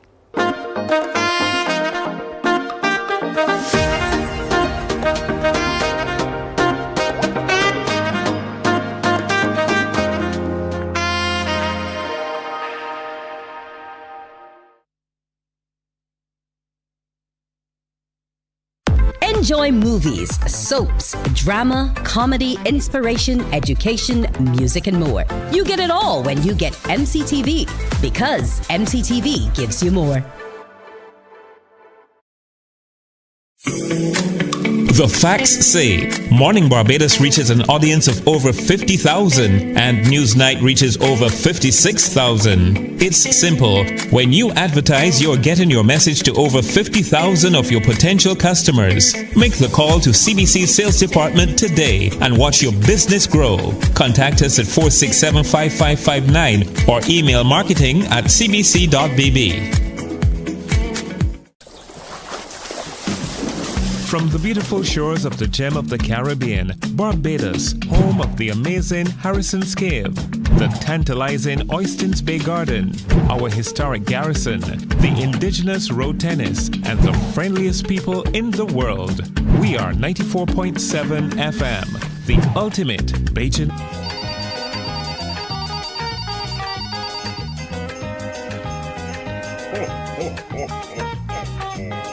What you gonna give me for Christmas? Give me anything you can. Merry Christmas. Let me have a happy day. Why you got to give me for Christmas? I need something from you. Give me something for Christmas, boy, and I can give you something too. It's that time of the morning. What you gonna give me for Christmas? CBC, it's time for you to make the call in our promotion this morning. Now, answer the phone. You know what you need to do. So if you are lucky enough to be called this morning, just answer correctly and you can win yourself this morning's prize. Now, we haven't had winners for the last 2 mornings, and I'm wondering if you want me to take home this basket of goodies. Well, I'm not eligible. You are. So let's go to the phone lines.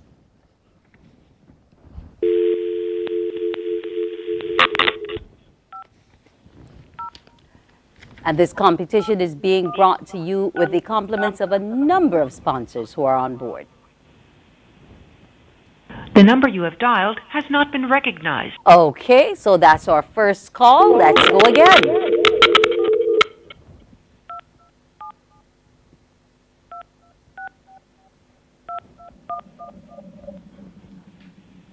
You stand to win a basket compliments Western Wholesale. Our sponsors are bringing you joy this Christmas. That's number 2, strikeout, no answer. Carmita's Deliciously Bajan, Post Wireless World, The Best Dressed Chicken, Swiss, better because it's Swiss. A1 Supermarkets, Carlton and Emerald City. The number you have dialed has not been recognized. Strike 3. I'm not bowling this morning. I want you to win. Answer that phone correctly. Kingsley Store, Nichols Bakery, and let's not forget the stations of the CBC. The number you have dialed has not. Okay, have I lost count? Okay, one more to go. That basket compliments of Western Wholesale. Don't miss out on these goodies. If I give you this, you don't have to buy it. Ah, that's number 4. So,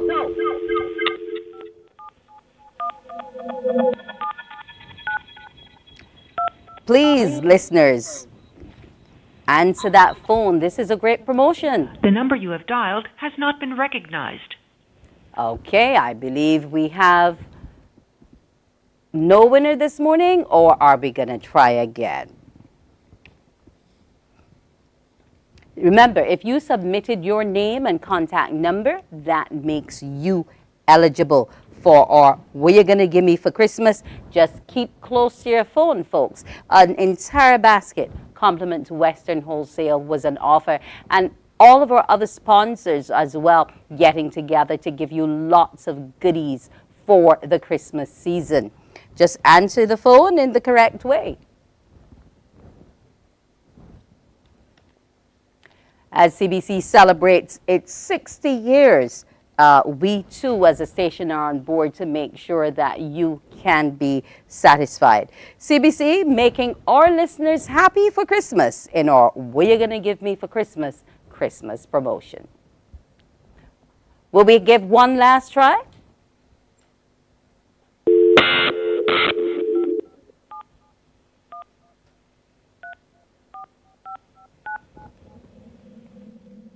I wish somebody would call me. I don't mind being The given number things you for have dialed Christmas. has not been recognized. Please try again. Okay, I believe that's a wrap. No winner again this morning, folks. You're missing out. We'll see you after the break.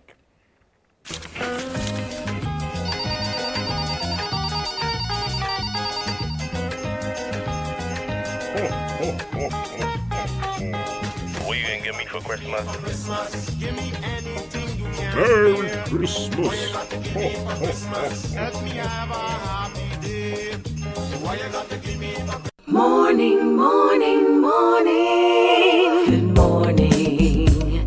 Good morning to you. While you go about your business, we go about our business, and that is gathering the news. Stay up to date at CBC News Barbados on Facebook, Instagram, and Twitter. Get news update on radio throughout the day. And join us for the CBC News Night at 7 every night. CBC News team is on the job and bringing you the news. There is a saying, you can find a Bajan anywhere. Are you a Bajan living abroad? Or do you know of one who has migrated to another country? Well, we at Mornin Barbados would love to have you or them on our Bajan Afar segment. Share your amazing stories, experiences, and how you have adapted to a new culture. Send us an email to morninbarbados@cbc.bb. And together we will travel the world. Morning, morning, morning. Good morning. Good morning to you. It's been an interesting morning here on Morning Barbados, and tomorrow is going to be just as interesting. Why? It's going to be Thursday, and on Thursday we'll get to meet a number of exceptional youth. But before we look at that and all that's going to come tomorrow, yesterday we had some news. Antiguan-born soca star Ricardo Drew has died. Reports are that he was rushed to hospital after being found unresponsive in his room. The Antigua Observer says he was pronounced dead at the Celesta Bird Medical Center around midday yesterday. Drew was known for his hits Vagabond and Professional. He and Trinidadian entertainer Patrice Roberts got engaged last year and have a daughter together. Let's now pay tribute to Drew, who died unexpectedly, and the entertainment committee has been pouring out support for Ricardo Drew.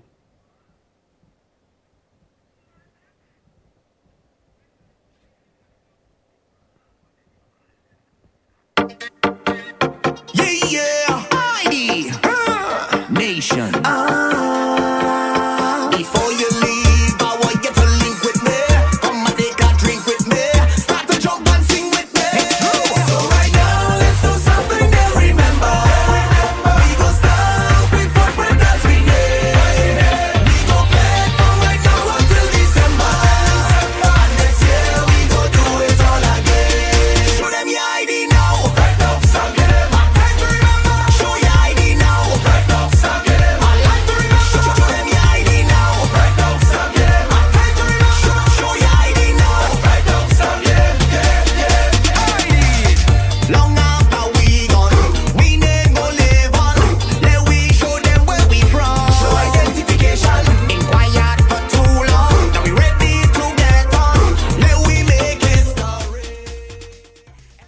And the entertainment circle has been experiencing some grief and loss at this time.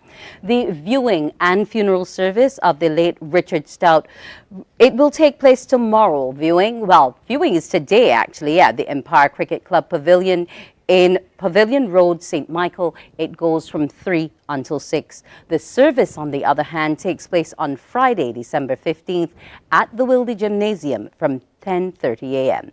There is a pre-show from 9 until 10:15, with his burial being at Westbury Cemetery. May both of them rest in peace. This has been Morning Barbados. It's been a pleasure bringing it to you. Do enjoy the remainder of your day. I'm Wendy Burke. Wake up, wake up, wake up, wake up. Barbados, get up. Good morning.